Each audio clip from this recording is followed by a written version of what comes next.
Hi, Chris Good here with another brief video. This one is on degrees of freedom. So let's consider these three numbers. So these are three scores in a distribution, and I'm going to use the Excel command equals average to calculate the mean of these three, which should be 8. Right? So this is the mean of these three numbers. And the thing is, there's lots of different combinations of three numbers that have a mean of 8. So if we change 6 to 7 and 10 to 13, you see how the mean is changing here? In order to bring it to the same mean, the last number has to equal 4.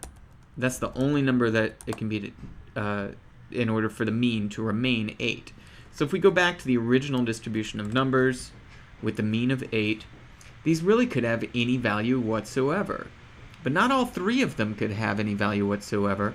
Only 2 of these scores could have any value whatsoever. So when the number of scores you have, right, in this case it's 3, in order for a mean to have a fixed value, a specific value, n minus 1 of these scores can have literally any value whatsoever. So this one could be like, 1,000,006. This one could be 999,990, and the mean would still be 8. Sorry, negative 999,990. This could be 1,000,006. And the mean would still be 8. But that third number is going to be determined by what the mean is when it's fixed. And this is why degrees of freedom are important.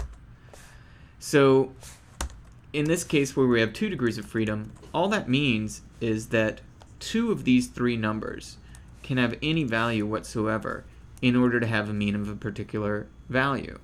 That's important later on when we start estimating population parameters. Let's take a look here at the equation for the population variance.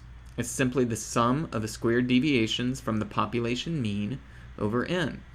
All of the scores in population can have any value whatsoever, and the mean itself can have any value whatsoever, and so all of the scores are free to vary because we haven't fixed a value of anything.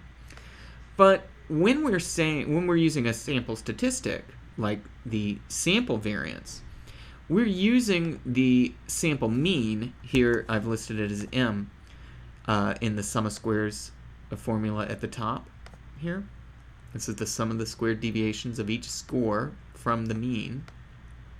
We're using that sample mean as an estimate of a population parameter, of the population mean. And in that way, in saying that this is our estimate of mu, we're fixing that value. And because this value is fixed, in order for this number to be an unbiased estimate of the population variance, we have to go back to degrees of freedom, because not all of these scores can have any value whatsoever once we have fixed the mean, the sample mean, as our estimate of the population mean. This becomes important later on when we are estimating other population parameters using sample statistics. But the general rule is that for every estimate that you make, you lose 1 degree of freedom. That's why in the t-test, right, in the independent groups t-test, where t is equal to the difference between your 2 sample means minus the difference between your hypothetical population parameters, which we know now to be 0, right, because of the null hypothesis. Because we're estimating 2